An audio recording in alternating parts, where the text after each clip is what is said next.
"Oh no! Alert the palace guards! Call the corgis! Stop the presses!" Sarah Vine is once again hyperventilating over Prince Harry, and wait for it, calling him a selfish brat with a pushy wife who can't be trusted.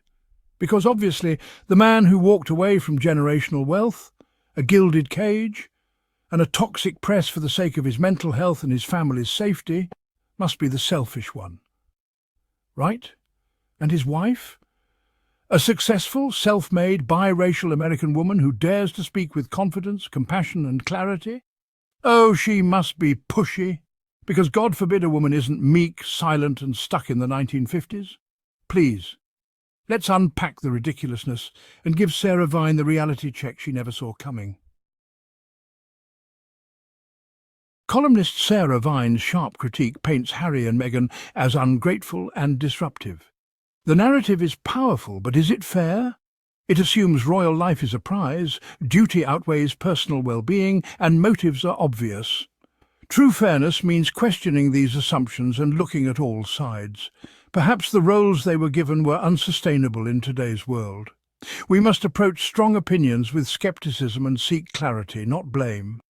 Let's move forward with open minds, searching for a balanced perspective. Now, Sarah Vine, who, might I remind you, made a career from peddling opinions like lukewarm tea in a cracked mug, wants us to believe Harry is a selfish brat. Let's rewind. Harry was 12 years old when his mother, Princess Diana, was hounded to death by paparazzi, the same kind of press his family refused to protect him from. He served 2 tours in Afghanistan, started the Invictus Games for wounded veterans, and used his platform to champion mental health, climate change and racial justice. But yes, Sarah, tell us again how he's selfish for saying, "Hey, I don't want my wife and kids to be chased through tunnels by paparazzi while my family shrugs in silence." What's selfish, Sarah, is demanding someone stay in a system that nearly killed them, so the tabloids can keep profiting off their trauma. Meghan Markle entered the royal family as an accomplished, independent woman. Qualities we admire, confidence, advocacy, drive, were recast as flaws in the royal context. Her actions, praised elsewhere, were met with suspicion and double standards. The narrative painted her as an outsider who didn't fit. This judgment ignored her long history of humanitarian work and her authentic voice. The negative framing created a hostile environment, distorting who she really is.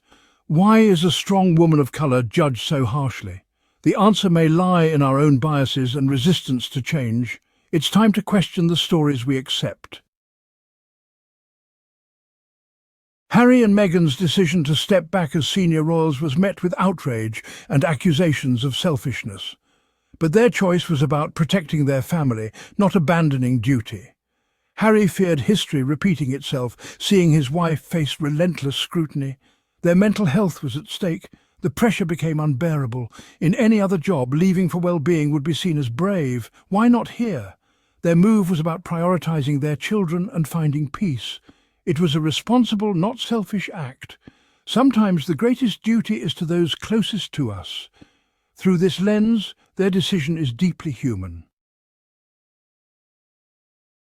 The monarchy and tabloid press form a powerful echo chamber, each amplifying and reinforcing a single, often critical narrative about the royal family. This relationship is symbiotic, yet toxic, feeding off each other's need for attention and controversy, while shaping public perception in ways that are hard to escape. The media profits immensely from invading the privacy of the royals, capturing every moment, and then paradoxically condemns the very desire for privacy it exploits. This cycle keeps the public hooked, blurring the line between news and entertainment. When Harry and Meghan speak out, their honesty is quickly weaponized, twisted into accusations of attention-seeking or self-promotion. Their attempts to share their side are often met with skepticism and ridicule. But what if their openness is simply an effort to correct a narrative that's been written by others for so long?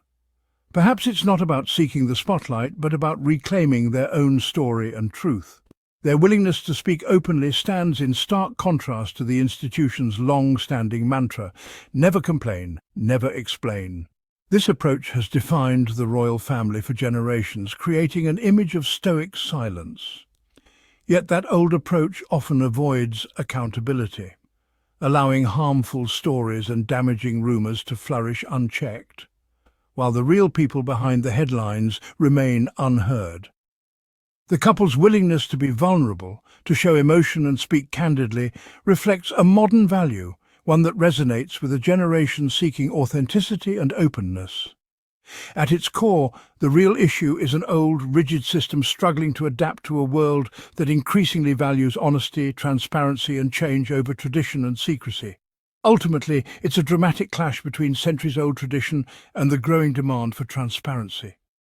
A struggle that continues to shape the future of the monarchy and its relationship with the public. So the next time Sarah Vine or her ilk try to smear Harry and Meghan with recycled insults, remember it's not truth they're selling, it's resentment. They're mad because the Sussexes broke the cycle. They're angry because you're still listening to them, not the palace press pack. They're desperate because their tired formula doesn't work anymore. Harry's not selfish, Meghan's not pushy, they're just finally free. And some people simply can't handle that. But we can, and we do. Because here on Meghan and Harry Tales we see through the noise, we stand with the truth, and we never ever let folks like Sarah Vine write the final chapter. Smash that like button, hit subscribe, and remember, if standing up for yourself makes you selfish, then maybe the world needs a lot more selfishness like Harry's. Until next time, stay sharp, stay loud, and stay woke.